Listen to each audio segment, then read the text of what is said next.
जय हिंद सभी फौजी पेंशनर बंधु। मुझे उम्मीद है आपका पेंशन निरंतर रूप से निर्बाध रूप से आ रहा होगा, चाहे स्पर्श से हो या बैंक के द्वारा हो। आज एक खुशखबरी लेके आया हूं, OROP 3 का धमाका। आप सब इससे अब तक धमाका की गूंज आप तक पहुंच चुकी होगी। आज उस धमाका में एक और बेहतर माइलस्टोन तय किया है, क्योंकि DSW ने अपना पॉलिसी लेटर जारी कर दिया था और उसी पर आधारित PCDA प्रयागराज ने सर्कुलर भी जारी कर दिया। तो यह हम लोग के लिए बड़ा ही खुशखबरी है। सर्कुलर नंबर है 677 डेटेड 6 सितंबर 2024। इस सर्कुलर के जारी होने के बाद हम लोग का फाइनेंशियल एक्टिविटीज अब प्रारंभ हो जाएंगे। यही सर्कुलर का कॉपी स्पर्श के प्रोग्रामिंग टीम के पास पहुंचेगा और वो अपना प्रोग्राम स्टार्ट कर देंगे, बेसिक चेंज करना शुरू कर देंगे। यही सर्कुलर CPPC के पास जाता है, वहां के लोग उनके बैकएंड से उस प्रोग्राम को, उस बेसिक को रिवाइज करना शुरू कर देंगे। यही DPDO के पास जाएंगे या और भी पोस्ट ऑफिस और भी कोई PDA हैं, पेंशन डिसबर्सिंग एजेंसी, इन सब के पास सर्कुलर जाएगा और उनकी कार्रवाई प्रारंभ हो जाएगी। यानी कि अब हम लगभग 100% उम्मीद कर सकते हैं कि सितंबर माह का जो हमारा पेंशन आएगा वो OROP 3 से के कारण बढ़ा हुआ आएगा और जुलाई और अगस्त माह का एरियर के साथ आएगा। यह भी संभव है कि जुलाई और अगस्त माह का जो 2 महीने का एरियर है, यह सितंबर माह में ही, बीच में ही उसके सैलरी से पहले भी पेंशन क्रेडिट की जा सकती है। ऐसी भी कयास लगाई जा रही है। तो हम सबों के लिए यह सचमुच एक बड़ा खुशखबरी है। ये अलग बात है कि हमारे लिए कितना कम मात्रा में आया, ज्यादा मात्रा में आया, कितनी विसंगतियां आई, ये सब अलग है। तत्काल मैं इस वीडियो में, मैं जैसा कि आप देख पा रहे होंगे, अगर मेरे चैनल को आप फॉलो कर पा रहे होंगे तो देख पा रहे होंगे कि मैं डिटेल्ड वीडियो बनाता हूं और यह वीडियो भी थोड़ा लंबा होने वाला है, जहां की आपको धैर्य रखने की आवश्यकता होगी। कई लोगों का कंप्लेन होता है कि लंबा है, तो उसके लिए मैं क्षमा प्रार्थी हूं, क्योंकि छोटा वीडियो मुझसे बन नहीं पाता और लंबा वीडियो ही मैं बनाता हूं। ये डिटेल्ड वीडियो है, हर रैंक का मैं डिटेल्ड वीडियो बनाया हूं और इस वीडियो में आप पाएंगे सूबेदार मेजर साहब, जो कि हाईएस्ट रैंक होते हैं OR में, JCO में, उनके सूबेदार मेजर के ACP rank, honorary lieutenant, honorary captain और हमारे NC बंधु, इन 5 रैंक का मैंने यहां जिक्र करूंगा डिटेल्ड। तो आपसे मेरा आग्रह यही है कि अगर आप डिटेल्ड वीडियो नहीं देख पा रहे हैं तो अपने साथ कुछ अपने प्रिय खाद्य पदार्थ, पेय पदार्थ आप रख लीजिए। आप समझ पा रहे होंगे कि मैं क्या कहना चाह रहा हूं। और अब मैं अपनी वास्तविक यात्रा आप सबों को समर्पित करते हुए प्रारंभ करता हूं और हमारी आगे की यात्रा OROP 3 के धमाका की यात्रा प्रारंभ हो, इससे पहले मैं Narendra Kumar, wellness consultant, entrepreneur trainer, अपना परिचय देते हुए आप सबों से विनम्र आग्रह भी करता हूं कि अगर आप हमारे चैनल में पहली बार आए हैं तो अवश्य ही सब्सक्राइब करें, लाइक करें, कमेंट करें और अपने सगे संबंधियों के साथ साझा करें। और अगर आपके पास कोई सजेशन है, कोई शिकायत है, कोई समाधान चाहते हैं, आप कमेंट के जरिए लिखिए। मैं यथाशीघ्र आपको समाधान देने का, बताने का, सूचित करने का प्रयास करूंगा। आप अपना मोबाइल नंबर भी दे सकते हैं ताकि मैं, अगर संभव हो सके तो मैं कॉल बैक करके आपको बता सकूं। आपके सब्सक्रिप्शन से, आपके सपोर्ट से हमारा चैनल को भी आपकी तरह ही विकास और वृद्धि का एक शुभ अवसर मिलता है। तो मैं उम्मीद करता हूं कि आप हमें सपोर्ट करेंगे और हम आपके लिए एक बड़ी सी बड़ी टीम लेके, जो कि बेहतर एडिटिंग कर सके, ज्यादा से ज्यादा प्रामाणिक अध्ययन कर सके और फिर मैं आपको वह जानकारी जो आपको सुदृढ़ बनाए, सशक्त बनाए, जो आपको बेहतर नॉलेजेबल बनाए, इसके लिए करें। और मैं फिर से क्षमा प्रार्थी हूं, हमारा वीडियो थोड़ा सा लंबा होने जा रहा है क्योंकि यह एनालिटिकल वीडियो है। तो आइए अब मैं प्रारंभ करता हूं इस वीडियो का प्रमुख हिस्सा से जैसा कि आप सब अभी तक देख पाए होंगे कि OROP 3 का यह धमाका का सीरीज है, जिसमें मैंने बड़ा ही बुनियादी अपने OROP के इतिहास को कवर किया था, इसके माइलस्टोन वेरियस स्टेज थे उसको कवर किया, सेलिएंट फीचर्स कवर किया, इसके क्या लाभ हैं ये सब कवर किया। तो यहां मैं ये जस्ट एक रिकैप के तौर पर मैं दिखाना चाहूंगा। यह जो OROP 3 है मित्रों, 1 जुलाई 2024 से हम लोग के लिए अफेक्ट हो रहे हैं, और जो भी इस डेट से पहले यानी कि 30 जून 24 तक जो भी रिटायर हुए हैं ये सब इसके लाभार्थी बनेंगे। आपको अभी तक जो माइलस्टोन है इसमें आपको देखना पड़ेगा कि OROP 1 की शुरुआत 555 सर्कुलर से हुआ था, जो कि 1 जुलाई 2014 से हमारे लागू हो गए थे। 4 इंस्टॉलमेंट में इसके आए थे हमारे एरियर। उसके बाद OROP 2 आया था 666 सर्कुलर लेकर, जो कि 1 जुलाई 19 से लागू हुआ था, और 4 इंस्टॉलमेंट इसमें भी हुए थे, और वीर नारियां या एवार्डी को सिंगल एक मुश्त लमसम में दिया गया था। चौथा जो अभी है माइलस्टोन अप्रूवल, OROP 3 को कैबिनेट से अप्रूवल मिल गया था, MOD से नोटिफिकेशन कर दिया गया, इसके फाइनेंस डिवीजन ने अप्रूव कर दिया, DSW ने विस्तार में टेबल जारी कर दिया, और अब सर्कुलर भी जारी हो गया। ऐसी कयास लगाई जा रही थी कि 555, 666, 777 आएगा, पर 777 नहीं 677, सिर्फ 1 लेटर का अंतर है। यह सर्कुलर याद रखिए, 677 यही सर्कुलर जो कि 6 सितंबर के 24 का डेटेड है, इसी से हमारा अब आगे का पेंशन का बेसिक पेंशन वो तमाम प्रकार की ये सब रेगुलेट होंगे। जैसा कि अब मैंने बताया है कि एरियर शीघ्र ही आप उम्मीद कर सकते हैं, बिफोर सितंबर एंड, मिड में भी हो सकते हैं और पेंशन के साथ भी हो सकते हैं। सेलिएंट फीचर इसमें हमने बता ही चुका हूं कि 5 साल, हर 5 साल पर यह OROP आता है। इसको बेहतर बनाने के लिए 121 टेबल्स हैं, इसमें 265 पेजेज हैं। यह सभी कैटेगरी के OROP 3 जो रिटायरिंग है, सर्विस है, स्पेशल है, डिसेबिलिटी है, वार इंजुरी है, इनवैलिडेटेड आउट है, ordinary, special, liberalized family pension लागू हो रहे हैं। और इसमें commissioned officer, honorary commission officer, JCO, others, NC सबको कवर किया जा रहा है। किसके किसके? Army, navy, air force, DSC, territorial army, इसमें डिस्चार्ज भी हैं, रिटायर्ड भी हैं, इनवैलिडेट आउट है, डाइड हैं या तो सर्विस में। यहाँ किन्हीं के लोग जो एक्सेप्शन है इसमें, जो प्री मैच्योर गए हैं 1 जुलाई 2024 में, इसमें फायदा नहीं मिलेगा। जब से OROP 1 आया यानी कि 1 जुलाई 2014 के बाद अगर कोई अपनी मर्जी से प्री मैच्योर गए हैं अपने रिक्वेस्ट पर, तो वो इसके एम्बिट में कवर नहीं होंगे। एक चीज और यहाँ जो मुख्य बातें हैं, किसी का भी पेंशन घटकर नहीं मिलेगा। चाहे टेबल में आप माइनस भले देख पाएंगे, किसी भी पेंशनर का या फैमिली पेंशन का घट के नहीं मिलेगा। आपके डिसएडवांटेज में रिवीजन नहीं होगा, यानी कि OROP 2 के कारण या OROP 1 के कारण या 7 CPC के कारण या कोई नोशनल कोरिजेंडम PPO आया है जिससे कि बढ़ा हुआ है, तो आपको घटकर नहीं आएगा। यह बात आप जान लीजिए। एप्लीकेबिलिटी जैसा कि मैंने बात कर ही लिया, सारे defence pensioner, family pensioner, civilian यहां इसके एम्बिट में नहीं आ रहे हैं। यहां जो एप्लीकेबिलिटी है हमारे डिफेंस के तो सब हुए ही, इसके साथ साथ DSC भी हैं, टेरिटोरियल भी हैं, एक्स स्टेट फोर्सेस भी हैं, और नॉन एप्लीकेबिलिटी में हमारे PMR जो प्री मैच्योर रिटायरमेंट लिए हैं, एक्स ग्रेसिया वाले हैं, रिजर्विस्ट हैं, पाकिस्तान बर्मा आर्मी पेंशन जो अभी भी PCD इलाहाबाद दे रही है, ये सब नहीं है, ओन रिक्वेस्ट वाले ये सब नहीं है।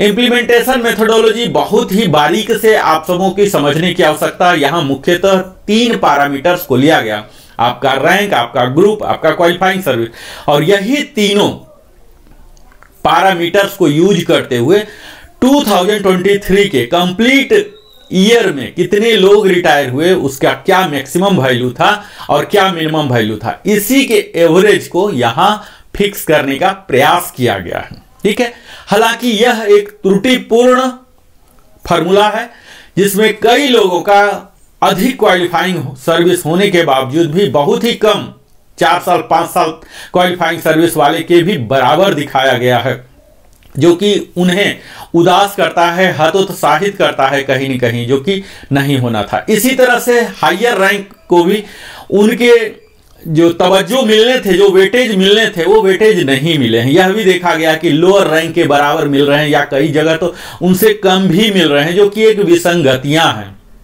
इसी तरह से कई लोगों का रिवीजन हुआ ही नहीं, पिछले 10 साल से कयास लगा के बैठे हुए थे कि जब भी वो आरोपी आएगा तो कुछ ना कुछ लेके आएगा, लेकिन कुछ भी लेकर नहीं आया। तो ऐसा कैसे हो सकता है? जो सर्विंग पर्सनल है, जो सेवा में है, उनका तो पेमेंट बढ़ ही रहा है, तो फिर पेंशन पर रिफ्लेक्ट होना चाहिए। ऐसा कौन सा फैक्टर आ गया जो कि उस रैंक को, उस ग्रुप को, उस क्वालिफाइंग सर्विस में बढ़ोतरी नहीं हुआ? तो यह भी एक विसंगतियां हैं। तो मुख्य जो इनके मेथोडोलॉजी है, मेथोडोलॉजी ही त्रुटिपूर्ण है, इस पर काम करना पड़ेगा। चलिए, अभी तो रिलीज हो गया सर्कुलर, अभी बहुत लंबी युद्ध है, हमने देश के लिए लड़ा, अब खुद के लिए लड़ना पड़ेगा। लड़ने के लिए क्या क्या हमारे पास लीगल रिकोर्सेस हैं, क्या क्या रिमेडियल एक्शंस हैं, ये सब हम आगे की वीडियो में बात करते रहेंगे। तत्काल इस मेथोडोलॉजी में यह देख लीजिए कि जो भी मैटर्स हैं, जो पॉलिसी मैटर हैं, वो आरोपी 2 में थे, वो आरोपी 1 में थे, यह सब एज इट इज ही रहेंगे। अगर कोई चेंजेज आए हैं तो उसकी डिस्क्रिप्शन यहां दी गई है वो आरोपी 3 में, जो कि बेयर मिनिमम ही है, यानी कि वो आरोपी 1, वो आरोपी 2 का ही ये सक्सीडिंग वर्सन है। इसमें कोई बहुत ज्यादा अमूलचूल परिवर्तन नहीं है, अदर देन टेबल और एप्लीकेबिलिटी डेट। एप्लीकेबिलिटी डेट जैसा आप समझ ही पा रहे हैं कि 1 जुलाई 2024 हो गया, यही आमूलचूल परिवर्तन है। बाकी टेबल में थोड़ा बहुत चेंजेस किए हैं, जो कि हम आगे विस्तार में बात करेंगे। मैं अपने इस वीडियो में मुख्यतः जैसा बोला, एसएम साहब जो सूबेदार मेजर हैं, ऑनरी रैंक्स जो है, honorary flight lieutenant, honorary flying officer air force के, और एनसी, ये चारों को ही कवर करूंगा। लेकिन यह कवर करूं इससे पहले मैं यह उम्मीद करता हूं कि अगर कुछ लोग नहीं देख पाए हो सब वीडियो, तो यहां मैं क्विक रिकैप करूंगा, जो कि मैं अभी तक क्या क्या कवर किया, यह सब भी आप जान लीजिए। तो मैंने सिपाही रैंक का इक्विवेलेंट, उसके जो एसी होते हैं एयरफोर्स में, सीमैन होते हैं नेवी में, ये सब का हमने 10 साल तक दिखाया, जहां की या तो निगेटिव है या बहुत ही कम अंतर हुए हैं। जब हम 10 से ऊपर जाते हैं तब भी यहां करीब 12 इयर्स तक आपको बहुत ही कम अंतर दिखेगा, खासकर ये निगेटिव ग्रोथ है। जब हम 12.5 में जाते हैं तब जाके बढ़ता है, और 14.5 से एक्चुअल बढ़ोतरी दिख रहा है एक्स ग्रुप, वाई ग्रुप। आप अगर इस कैटेगरी से बिलोंग करते हैं, इस रैंक में अभिरुचि रखते हैं, इस रैंक से ही रिटायर हुए हैं, तो इस स्लाइड का आप स्नैपशॉट ले लीजिए। मैंने अपना तस्वीर काफी छोटा कर लिया है, आप बड़ा से बड़ा टेबल का हिस्सा ले सकते हैं और अपना देख सकते हैं कि आपका क्वालिफाइंग सर्विस क्या है। यहां मैं संक्षेप में आपको बता दूं कि क्वालिफाइंग सर्विस का राउंडिंग ऑफ किस तरह से होता है। आप यहां देख पा रहे होंगे 10.5 ईयर्स। 10.5 ईयर्स में वे लोग कवर होंगे जो कि 10 से ज्यादा हुए हैं, सिर्फ 10 से ज्यादा नहीं, 10 years 3 months, 10.3, 10 months, 10 years 3 months अगर किन्हीं का हुआ है और उससे एक दिन भी ज्यादा है तो 10.5 में आएंगे। और इसी तरह से 10 years 9 months तक भी अगर हैं तो 10.5 में 10.6 में ही कहलाएंगे। ठीक है, यानी कि यह कहने का 6 महीने का ब्रैकेट है, लेकिन अगला 3 महीना जो है उससे एक दिन भी ज्यादा होगा तो आप ऊपर वाले में चले जाएंगे। ठीक है, इस तरह से ही इसका फिलॉसफी लिया गया है। सपोज कोई अगर 9 इयर्स और 10 मंथ्स किए हैं तो उनका 10 में होगा। 3 महीने के ब्रैकेट से अगर एक दिन भी आपका ज्यादा हो रहा तो आपको एडवांटेज दिया जाएगा, और 3 महीने से अगर कम आ रहे तो फिर नीचे वाले ब्रैकेट में आएंगे। तो यह फिलॉसफी है राउंडिंग ऑफ क्वालिफाइंग सर्विस। यहां आप ग्रुप देख रहे होंगे। अभी तक आपने अगर सेवा में पिछला 20 साल 25 साल रहे हैं, छोड़े हैं, तो आपको पता होगा कि पहले क्या क्या ग्रुप होते थे। As of now X group और वाई ग्रुप 2 ही एग्जिस्टेंस में है। मैं ये सब टेबल को विस्तार में ज़्यादा विश्लेषण में नहीं जाऊंगा। पहला कारण तो यह है कि मैं ऑलरेडी बता चुका हूं। दूसरा यह कि यहाँ सिपाही जो कि 20.5 में बहुत कम लोग, एक्सेप्शनल ही होंगे कोई, वो इसमें जाते होंगे, या तो पहले चले जाएंगे या हायर रैंक में जाएंगे। यहाँ ऑनरी रैंक है, यहाँ भी आप देख लीजिए कि 10 ईयर्स तक कोई ज़्यादा इजाफा नहीं है। ये सब मेडिकल बोर्ड आउट वाले ही इस क्वालिफाइंग सर्विस में होते हैं। यहाँ मुख्यतः 14 से 15 से जाना शुरू करेंगे, नेवी में 15 से जाना शुरू करते हैं, जो कि अच्छा खासा यहाँ दिख रहा है इजाफा, एक्स में भी और वाई में भी। आप यहाँ देख पाएंगे, मैं इस डिटेल्ड वीडियो में OROP 3 माइनस OROP 2 किया हूँ। यहाँ डिफरेंस दोनों एक्स वाई ग्रुप को दोनों साथ साथ लेके चला हूँ। यहाँ आप देख लीजिए कि सारे वैल्यू एक्स और वाई के लिए सेम लेके चला गया है ऑनरी नायक के लिए। इसी तरह से 2890 जो कि बिल्कुल ही ट्रिकी फिगर, मैजिक फिगर दिख रहा है, इसमें कोई जाएंगे नहीं। यहाँ आप नायक जो कपल होते हैं या लीडिंग सीमैन कह सकते हैं नेवी में, यहाँ 10 साल तक, बाकी पूर्वज जो टेबल था उसमें भी यही चीज था, निगेटिव वैल्यू था। यहाँ भी 10 साल तक निगेटिव वैल्यू ही दिख रहा। 10 के बाद भी यहाँ नायक में 17 साल तक भी अगर कोई गए हैं एक्स ग्रुप में तो माइनस ही है, और यहाँ पॉजिटिव हुए हैं वाई ग्रुप में 16.5 से। तो आर्मी के अधिकतम लोग इस ब्रैकेट में जाते हैं। 17 से स्टार्ट हो जाता है उन लोग का, तो 1381 स्टार्ट हो रहा है, जो कि अच्छा खासा है।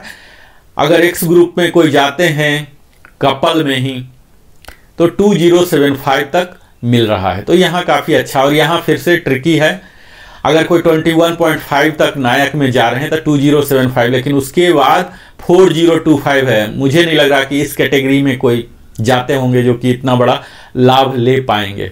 इसी तरह से यहाँ भी वाई ग्रुप में 1881 तक दिया गया है, बहुत ही कम होंगे।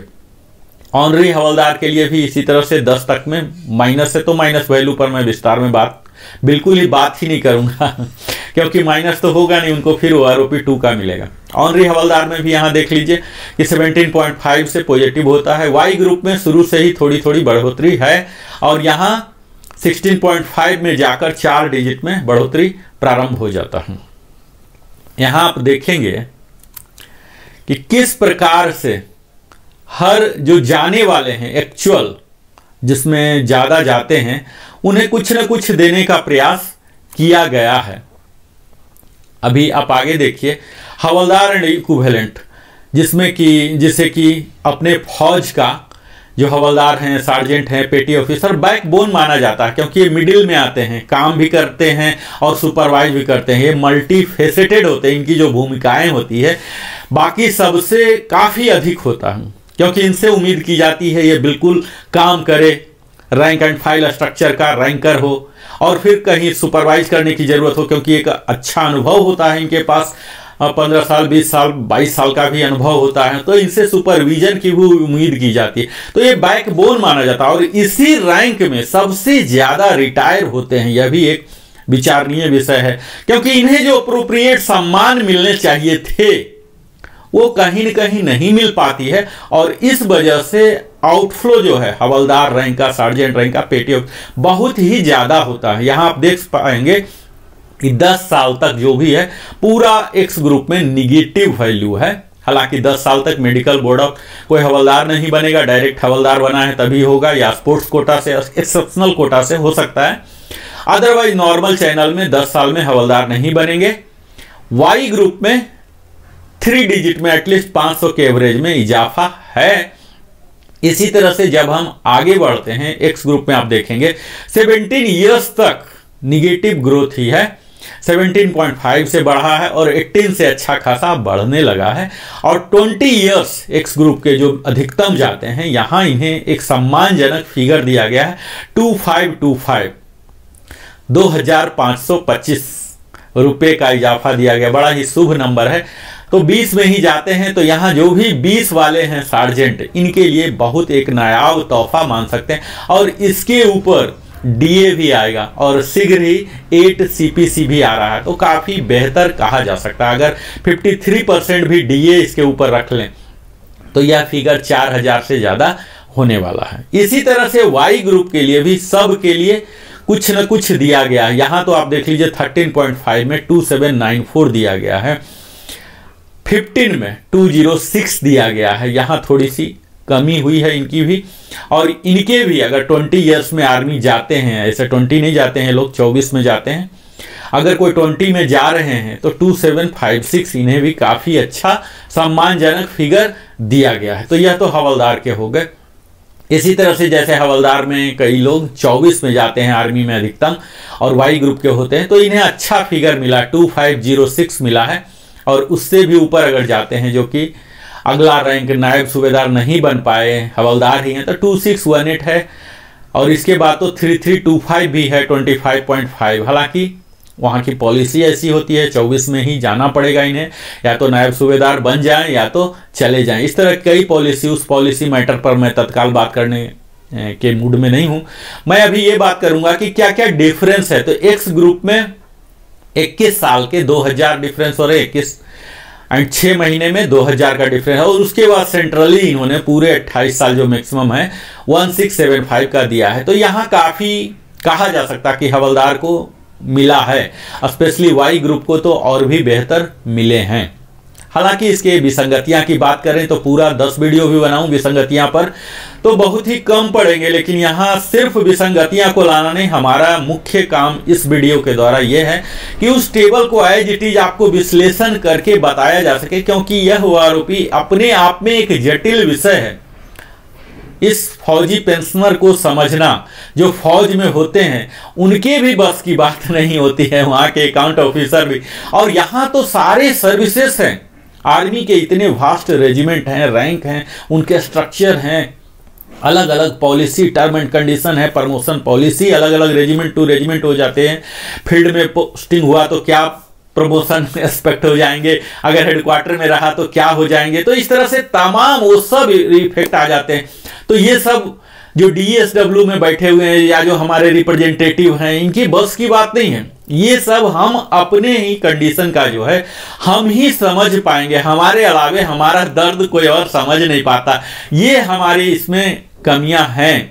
अब इसके लिए तो यही होना चाहिए था कि हर ग्रुप से, हर रैंक से रिप्रेजेंटेटिव होने थे। पर आपको मालूम है कि रिप्रेजेंटेटिव कौन होते हैं, जो सीनियर ऑफिसर्स होते हैं, उनके तो नीचे के बारे में पता ही नहीं होता कि क्या क्या प्रमोशन प्रोस्पेक्ट हैं, किस आधार पर ये किया गया है। तो ये कमियां हो जाती है, कहीं न कहीं कम्युनिकेशन गैप हो जाती है, जो एक्चुअल समस्याएं हैं वो ऊपर तक नहीं जा पाती है। और यहाँ जब फाइनल मिनिस्ट्री लेवल या नीति तक होती है, बहुत बड़ा गैप हो जाता है। उसी की वजह से यहाँ आप देख पा रहे हो कि ऑनरी नायब सूबेदार जो हवलदार के बाद यहाँ 10 साल तक बिल्कुल ही निगेटिव ग्रोथ है। हालांकि वाई ग्रुप में थोड़ा सा इन्हें 3 डिजिट में मिला है। इसी तरह से ऑनरी नायब सूबेदार में भी 17 ईयर्स तक निगेटिव ग्रोथ है एक्स ग्रुप में, और उसके बाद थोड़ा सा मिलना शुरू हुआ, वाई ग्रुप में है। अब हम देखेंगे ऑनरी नायब सूबेदार का आगे वाला। आगे में देखिए, आप 20 साल से जाने के बाद आपको एक सम्मानजनक मिलता है। हालांकि ऑनरी नायब सूबेदार बहुत ही कम होंगे और इन्हें काफ़ी मात्रा में दिया गया, 3790 दिया गया है। ऐसे बहुत कम होंगे कि इतना हायर सर्विस लेके। और वाई ग्रुप में भी अच्छा खासा इजाफा दिया गया है। ये आर्टिफिसर 3-1 है, जो कि नेवी में होते हैं।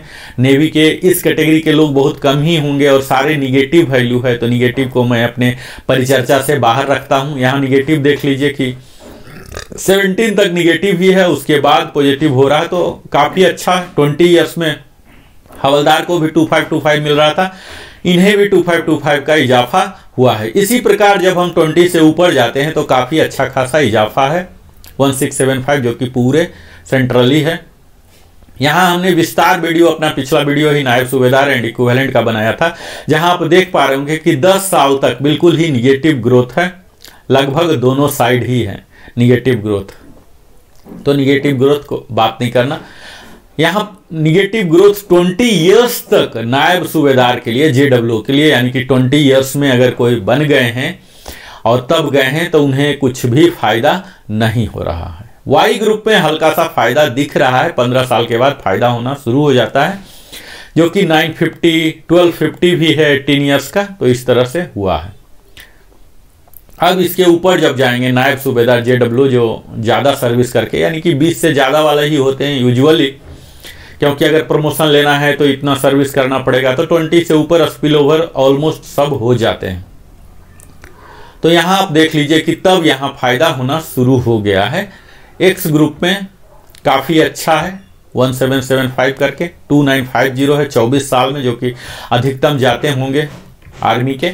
फिर 3125 भी है। इसी तरह से डिफरेंस आप देख पाएंगे वाई ग्रुप में भी। वाई ग्रुप में भी अच्छा है, 2000 है, 2075 है, 3050 भी है 27 ईयर्स में। तो कोई एक ऐसा सैंपल इन्हें मिला होगा जो कि 27 साल की सर्विस पूरा करके वाई ग्रुप में गया होगा। अच्छा सैंपल इनको मिला है 27 में, और फिर उन्हें उसका फायदा मिल गया। तो ये एक विसंगतिया का रूप है कि जहां सैंपल मिल गया वहां इन्होंने बढ़ा दिया, जहां सैंपल नहीं मिला या कम मिला तो वहां नहीं बढ़ाया। बढ़ाना घटाना ये हमने सेवा दिया है, अपने राष्ट्र को अपना भरपूर जीवन समर्पित किया है, इसके लिए पेंशन दिया जा रहा है। अगर पेंशन का प्रावधान नहीं होता, इतनी सुविधाएं नहीं होती, समाज में हमें सम्मान नहीं मिलता, तो शायद हमारा निर्णय कुछ और होता, कुछ और कैरियर में हम लोग जाते। अगर आज भी डिफेंस फोर्सेस में लोग जाते हैं तो इसकी सुविधा उन्हें कहीं न कहीं अट्रैक्ट करती है। उनके जो परिवार के लिए जो सुरक्षा है, जो सारे सुविधाएं दी जाती है, यह भी कहीं न कहीं आकर्षण का केंद्र होता है। यह एक हमारे लिए मोटिवेटिंग फैक्टर होता है। बेहतर पेंशन हो, बेहतर सुविधाएं हो, बेहतर वेतन हो, ये सब तो इसे कायम रखें, तभी हम और भी बेहतर होने के लिए हमारे जो अगली पीढ़ी है यह भी प्रोत्साहित रहे, उत्साहित रहे। हमने पिछले वीडियो में सूबेदार एंड इक्विवेलेंट का वीडियो बनाया था, एक्सक्लूसिव वीडियो, जिसमें कि लोग जो ट्रोलिंग कर रहे हैं सूबेदार रैंक के नाम पर, वह ऐसा नैरेटिव है कि इनका बेड़ा गर्क कर दिया गया। OROP 1 में भी कुछ नहीं मिला, 2 में भी नहीं मिला, और 3 में भी कुछ नहीं। तो ये जो बेड़ा गर्क कर दिया गया, इस नैरेटिव कहां तक सत्य है, कहां तक झूठ है, इसे आप स्वयं देख लीजिए कि यहाँ 6 महीने से लेके 10 साल तक एक्स ग्रुप में पूरे निगेटिव ग्रोथ है, और इतना हाइयर निगेटिव ग्रोथ तो ये कैसे हो गया, घट कैसे गया। और वाई ग्रुप में अगर पॉजिटिव ग्रोथ है भी तो मात्र 3 डिजिट में है, हवलदार को 4 डिजिट में दिया जा रहा है। यहाँ क्या ऐसी परिस्थिति आ गई कि इतने छोटे छोटे दे रहे हैं। चलिए ठीक है, 10 साल को मैं छोड़ता हूं सूबेदार, इसके आगे बढ़िए। सूबेदार बनने में 20+ ही करने पड़ेंगे। वारंट ऑफिसर बनने के लिए भारतीय वायुसेना में कम से कम 24 से 25 साल की सर्विस करनी पड़ती है। तो यहाँ आप देख पा रहे हैं कि अगर कोई 19 साल तक भी जा रहे हैं, बहुत ही कम होंगे मिड कि वो वारंट ऑफिसर बन भी गए और फिर जा भी रहे हैं, तो 19 तक पूरे एक्स ग्रुप में निगेटिव ग्रोथ है। वाई ग्रुप में थोड़ा थोड़ा मिल रहा है, कोई स्पोर्ट्स कोटा में आए, कोई डायरेक्ट रिक्रूट हुए हवलदार से, या डायरेक्ट जेसीओ में, ऐसे प्रावधान हैं। तो यहाँ थोड़ा थोड़ा इन्हें दिया गया है। अब फिर देख लीजिए कि यहाँ 18 ईयर्स में 450 है, 16.5 में 700। तो ये जो टेबल है, टेबल देख के ही आपको पूरा इरिटेशन हो जाएगा। मैं इरिटेट नहीं हो रहा हूं, मैं तो प्रवक्ता हूं पर ये जो भी देखेगा ये इरिटेट हो जाएगा कि क्या लॉजिक लिया गया है। अगर 17 ईयर्स में 700 की बढ़ोतरी हो रही है तो 17.5 में कौन ऐसा अपराध कर दिया कि आप उसे 0 कर रहे हैं और 18 में -450 कर रहे हैं। ये सॉफ्टवेयर के फॉर्मूला एक्सेल में डाल के कर दिया इन्होंने। क्या सैंपलिंग लिया, रॉन्ग सैंपलिंग भी तो हो सकता। आपने सैंपल नहीं मिला तो इसमें वो क्या करेगा, वो सूबेदार क्या करेगा 17.5 वाला, अगर आपके पास सैंपलिंग नहीं उस पूरे वर्ष में इस लेंथ ऑफ सर्विस वाला 17.5 वाला कोई रिटायर नहीं हुआ, डिस्चार्ज नहीं हुआ, तो इसमें उसका क्या दोष है। आपको सैंपल नहीं मिला तो आपने 0 डाल दिया। आपको सैलरी से लेना है, आपको मालूम है कि सैलरी का आधा पेंशन होता है, तो सैलरी तो मिल ही रहा ना सूबेदार को, घट के तो नहीं मिल रहा, 0 तो नहीं मिल रहा तो उस सैलरी का आधा कर देना है। जो पार्ट सैलरी का पेंशन में दे रहे हैं, बेसिक है, डीए है, जो भी पैरामीटर्स हैं, उन सभी पैरामीटर्स का आधा करके आप यहां फिक्स कर सकते हैं। तो ये तो इलॉजिकल है, या तो इरोनियस हुए हैं या टर्म ऑफ रेफरेंस में ही इस तरह की चूक रही है। तो इस चूक का खामियाजा सूबेदार रैंक को भरपूर उठाना पड़ रहा। यानी कि हम यह कह सकते हैं कि जो मार्केट में अभी ट्रोलिंग है, सूबेदार रैंक का बेड़ा गर्क कर दिया गया, यह सच होता हुआ दिख रहा। हालांकि 20+, जो कि यूजुअली 20+ में ही सूबेदार जाएंगे, वारंट ऑफिसर जाएंगे, 24 में जाएंगे। अब इन्हें देख लीजिए कि 250 रुपीज का दिया जा रहा है। ये क्या है? 250 रुपीज तो टिप्स जैसा लग रहा है। इतने सर्विस इन्होंने किया, इतने कठोर परिश्रम किया, और तब इनको छोटा सा अमाउंट 3 डिजिट में दिया जा रहा है। इससे बेहतर तो सिपाही का दिया जा रहा था। तो इन्होंने सर्विस किया, इनकी सिंसियरिटी पर इन्हें रैंक मिला है। इस चीज को इन्होंने डिजर्व किया होगा, तभी तो सर्विस ने इन्हें इस रैंक से नवाजा है। तो इस चीज को पेंशन में भी रिफ्लेक्शन होना चाहिए, जो कि नहीं हुआ है, त्रुटिपूर्ण है। और इसमें अथॉरिटी को चाहिए कि संज्ञान ले और इन पर रिवाइज किया जाए इस टेबल को। मैं उम्मीद करता हूं कि हम सबों का सामूहिक प्रयास होगा। सूबेदार रैंक के साथ जो किया गया है ऐसा गलत है, इसे माने अथॉरिटी और सुधारने का प्रयास करें। अब मैं आगे आता हूं, जो कि आज का मुख्य बिंदु है। अभी तक तो मैं रिकैप ही कर रहा था, यह मानते हुए कि हमारे कई बंधु जो नहीं देख पाए होंगे वो देख लें, वो समझ लें।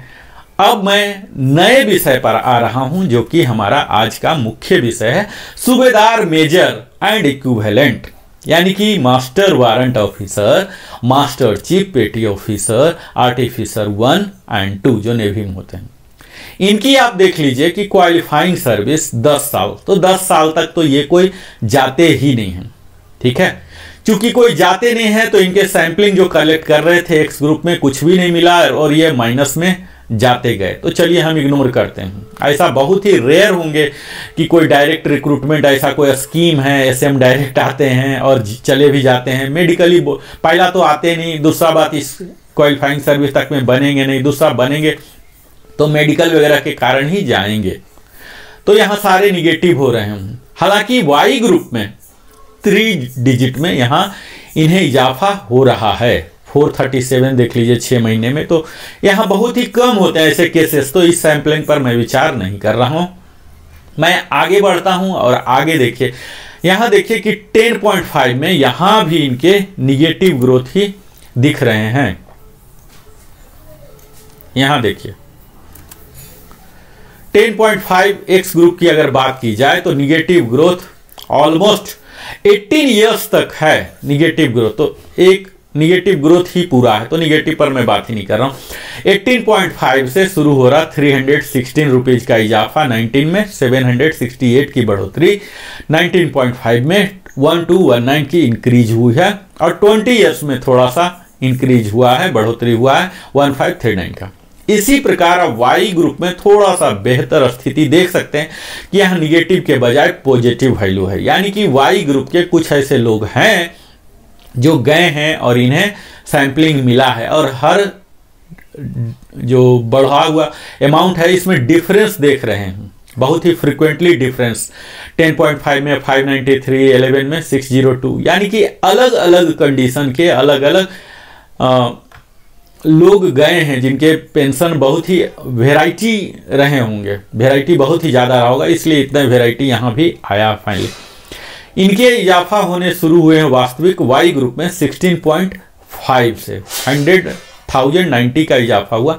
इसी प्रकार 20 इयर्स के अगर हैं तो इनके बम्पर 3035 रुपीज के हुए हैं। अगला टेबल जो है 20 इयर्स 6 मंथ का, जिस ब्रैकेट में यहाँ के अधिकतम लोग आते हैं, इसी ब्रैकेट में रिटायर होना शुरू करते हैं वास्तविक, तभी ये बन भी पाएंगे सूबेदार मेजर। जो एवरेज केस ले रहा हूं, यहां आप देख पाइए कि एक्स ग्रुप का जो हम देख पा रहे हैं, आप यहां देखिए ये काफी बेहतर है 20 इयर्स में, जो कि अब रिटायर हो रहे हैं।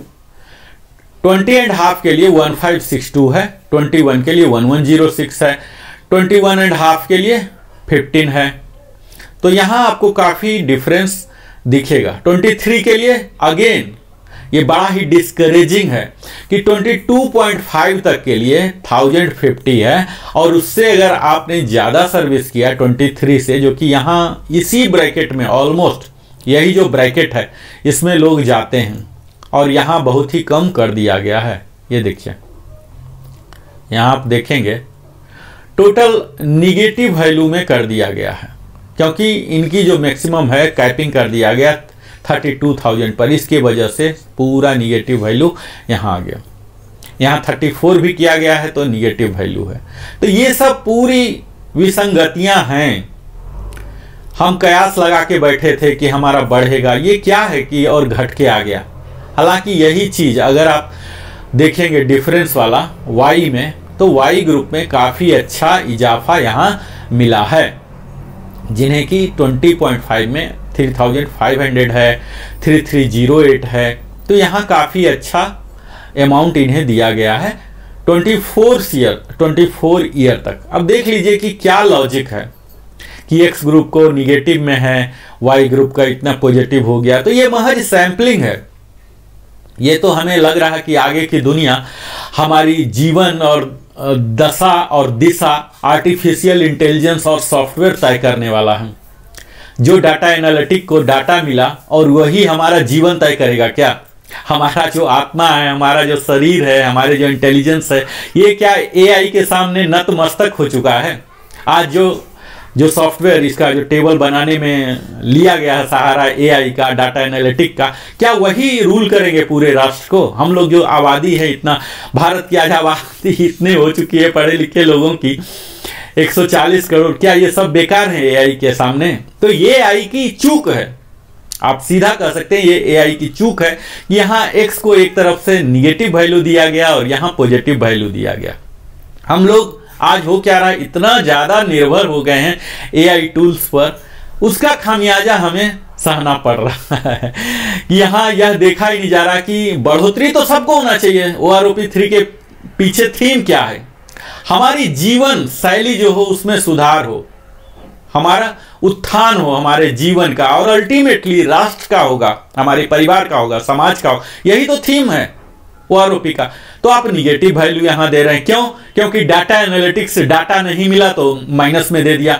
किसी ने मैनुअल इसे वेटिंग करने का कोशिश किया, किसी ने इसे मैनुअल प्रूफ रीडिंग करने का प्रयास किया। जो भी टेबल आया जनरेट हो गया, 121 टेबल DSW ने रिलीज कर दिया, PCDA ने भी 677 सर्कुलर जनरेट कर। क्या आदमियों के लिए, क्या आदमी की इंटरफेरेंस नहीं चाहिए? क्या सिर्फ एआई रेगुलेट करेंगे पूरे वर्ल्ड को और पूरे इंडिया को? तो इसमें महान त्रुटि है, इन त्रुटियों को देखने की जरूरत। हाँ, आज के समय में हम टेक्नोलॉजी को, एआई को इग्नोर नहीं कर सकते, लेकिन यह भी नहीं है कि उस पर ओवर रेटेड कर दें, ओवर कॉन्फिडेंट हो जाए और उसके कारण कई लोगों को खामियाजा उठाना पड़े, जो कि यहां क्लियर कट दिख रहा है। अगर 24 ईयर्स में 2950 का इजाफा हो रहा है, जो कि पिछले पे कमीशन में इतना ही था, तो फिर 1250 ही क्यों है? इनको भी सेम प्रोपोर्शनल होना चाहिए था। इसमें तो सिंपल सी है कि जितना परसेंट बढ़ाना है तो मिनिमम सब में बढ़ना ही चाहिए। तो यहां आप देख लीजिए कि सूबेदार मेजर को बहुत ही ज्यादा खामियाजा सहना पड़ रहा है। इसके आगे आप देखिए और भी ज्यादा जो इस ब्रैकेट में जाएंगे 28.5, एक्स ग्रुप में मात्र 25 रुपीज का डिफरेंस हो रहे हैं। ये क्या है? -25 जा रहे हैं और फिर 29.5 450 का हो रहा। एक जो सूबेदार मेजर साहब अपने पूरे जीवन की आहुति कर देते हैं, अपने कैरियर की आहुति कर देते हैं, 28 साल 29 साल सर्विस देते हैं, और उसके बाद उनको निगेटिव ग्रोथ दिया जा रहा है, जो कि उम्मीद लगा के, कयास लगा के बैठे थे कि हमें ये करना है, वो करना है। हालांकि ये सब अमाउंट आज के समय में बहुत बड़ा अमाउंट नहीं है, लेकिन कई लोग, हमें यह भी देखना है कि कई लोग का एकमात्र आय का साधन हो सकता है यही पेंशन, और वो अगर घटके हो तो उनके आशा पर कितना पानी फिरेगा, कितना खेद होगा, कितना दुख होगा, कितना फ्रस्ट्रेशन होगा। आप सोशल मीडिया पर देख लीजिए कि कितना हमारे लोग फ्रस्ट्रेशन में हैं। उनकी भाषा हम हर दिन पढ़ते हैं कमेंट में, कई लोग तो कुछ गजब ही कर देते हैं, अपनी मर्यादित भाषा को भी भूल जाते हैं, जो कि हमें नहीं भूलनी चाहिए। हमारे साथ अगर कुछ सही नहीं हुआ तो उसका एक तरीका है, लीगल रिकोर्स है, रिमेडियल एक्शन लेने के लिए है। हमारे पास ऑप्शंस ऑलवेज खुले रहते हैं, इनको लेना कि अपनी भाषा को अमर्यादित करके सब पर रखे, क्योंकि हमारी मर्यादित भाषा, हमारा आचरण, हमारा संस्कार, हमारा परिवेश, हमारा पालन पोषण का तरीका सब कुछ दिखाता है। तो हमें आगे का युद्ध जारी रखना है, अपने जीवन को बेहतर बनाने के लिए, अपनी आर्थिक स्थिति को करने के लिए, लेकिन एक मर्यादित तरीके से। निश्चित है ये एक डाटा एनालिटिक्स एआई की चूक है, और उस एआई को जिसने असाइन किया, जिस अथॉरिटी ने, जिस व्यक्ति ने, जिस संस्था ने, वहां का चूक है। पर सबसे बड़ा चूक ये है कि उसे एज इट इज थ्रू कर दिया गया बगैर देखे हुए। तो यहां आप देख पा रहे होंगे, इसी का नमूना है 33 एंड एबव जो रिटायर होते हैं एमडब्ल्यू साहब एयरफोर्स के खासकर, तो उन्हें एक अच्छा खासा सम्मानजनक फिगर दिया गया है 2725। और वाई ग्रुप में यही चीज बहुत ही कम है, आधा से भी कम है 11,1175।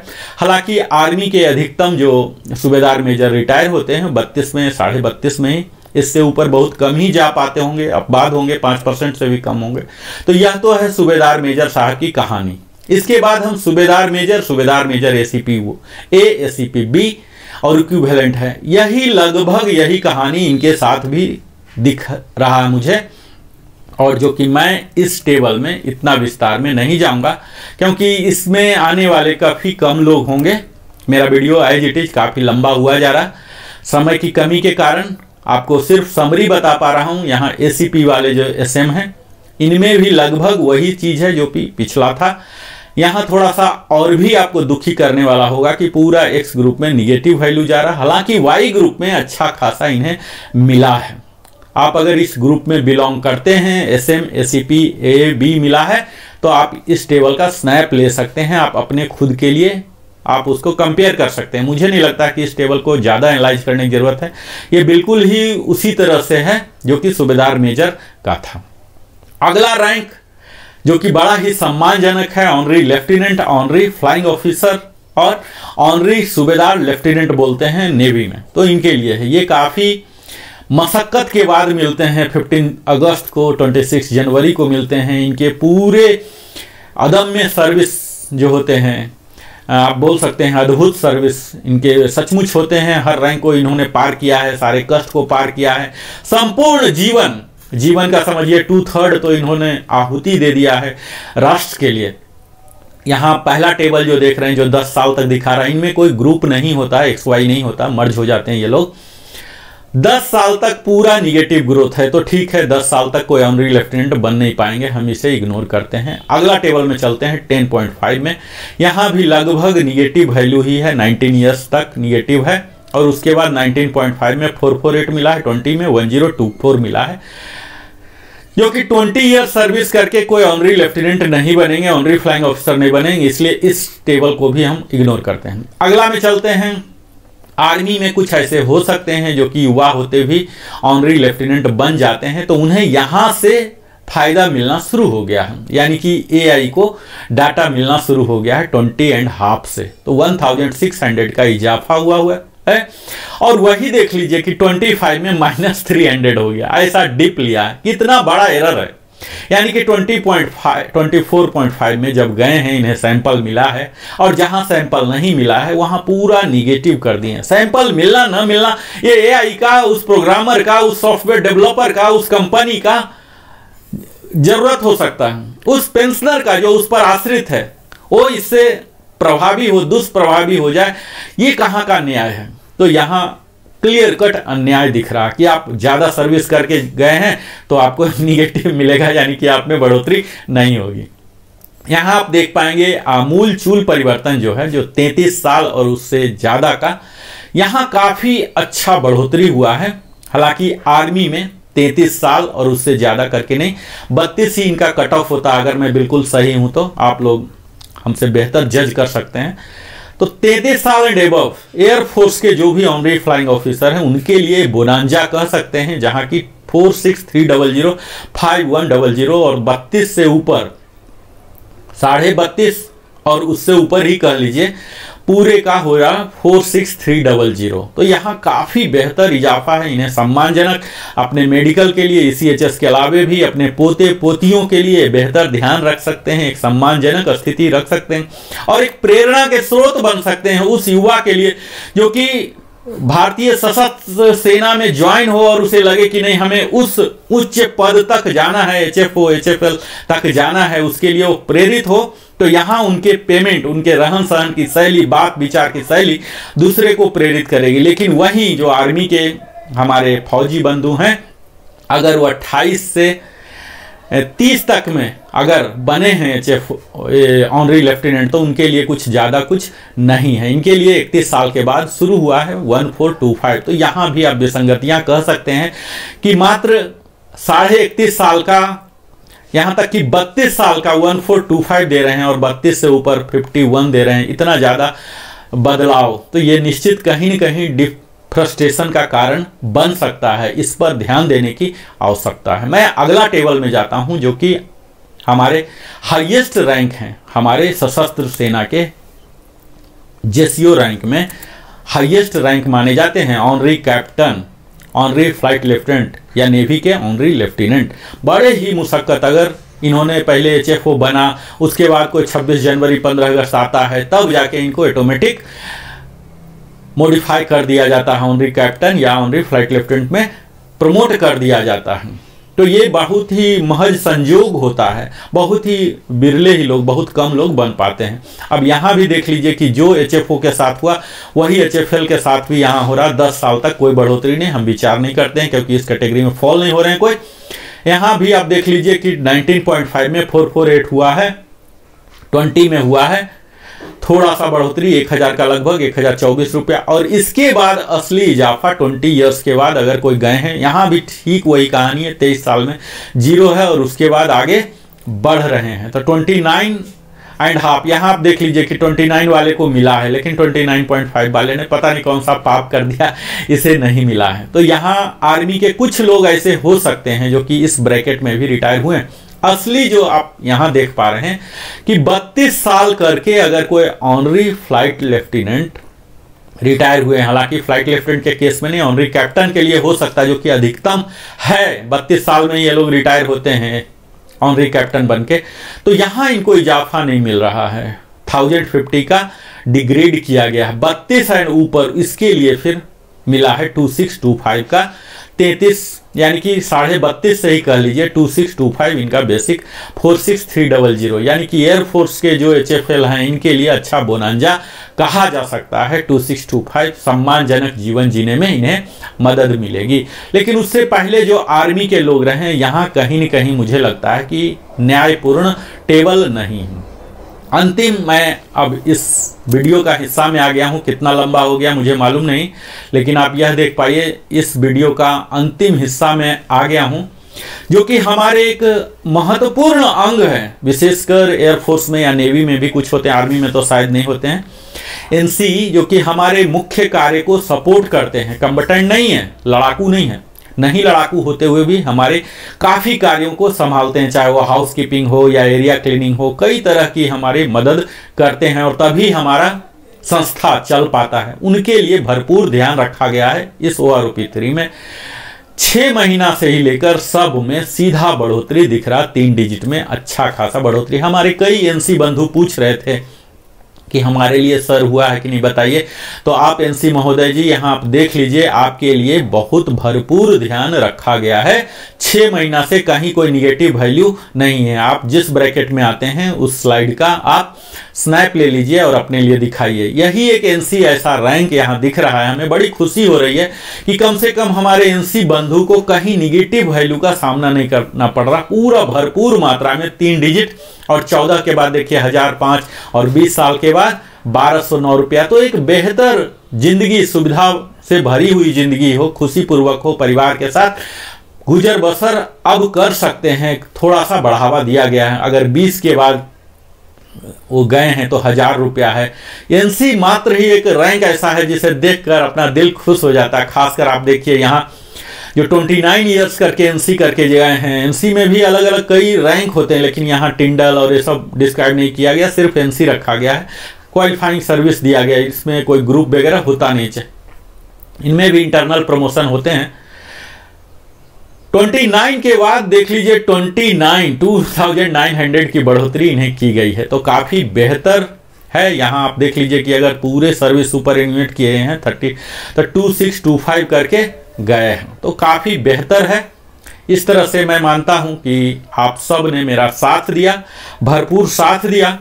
इस वीडियो को बड़ा ही धैर्यपूर्वक सुना, हम मुझे सहा, और अगर रत्ती भर भी आपके जानकारी में यह लाभकारी हुआ हो तो जरूर ही सब्सक्राइब करें, लाइक करें, कमेंट करके पूछें, बताएं, ताकि इस सोशल मीडिया पर भी AI लगा हुआ, इसे भी डाटा एनालिस्ट एनालाइज कर रहे हैं। आप देख ही रहोगे कि किस तरह से सरकार की मुहिम है सोशल मीडिया की जानकारी को लेना। तो ये भी जानकारी आप जो कमेंट दे रहे हैं, ये भी जानकारी कहीं न कहीं कलेक्ट किया जा रहा है और इस पर भी कार्रवाई होगा। सरकार इस फीडबैक पर काम करेगी। तो आपकी अगर कोई पॉइंट है, जेन्युइन पॉइंट है, आपके केस में कोई मेरिट है, तो अवश्य ही आप रखें। आप सकारात्मक होते हुए आप रखें, निश्चित है उस पर बेहतर सकारात्मक एक्शन भी लिया जाएगा। हम उम्मीद नहीं छोड़ सकते हैं, हमारी पूरी जिंदगी उम्मीद पर ही टिकी हुई है। और इसी तरह से आप सेहतमंद रहें, क्योंकि पेंशन पाने के लिए आपका सेहतमंद होना, आपका जीवन कायम रहना, यह प्रीरिक्विजिट है। लाइफ सर्टिफिकेट के बिना पेंशन नहीं चलता है। तो आपने अपने जीवन का बहुमूल्य समय हमारे साथ बिताया, इसके लिए हृदय की गहराइयों से बहुत बहुत धन्यवाद। फिर मिलता हूं, और अगर सब्सक्राइब नहीं किया अवश्य ही सब्सक्राइब करें, ताकि लिविंग हैप्पीली भी एक लीडिंग चैनल बने, आप फौजी बंधुओं को और बेहतर जानकारी मुहैया कराने में। हम फिर से आते हैं नए विषय पर और बेहतर रिसर्च के साथ। तब तक बहुत बहुत धन्यवाद। जय हिंद, वंदे मातरम।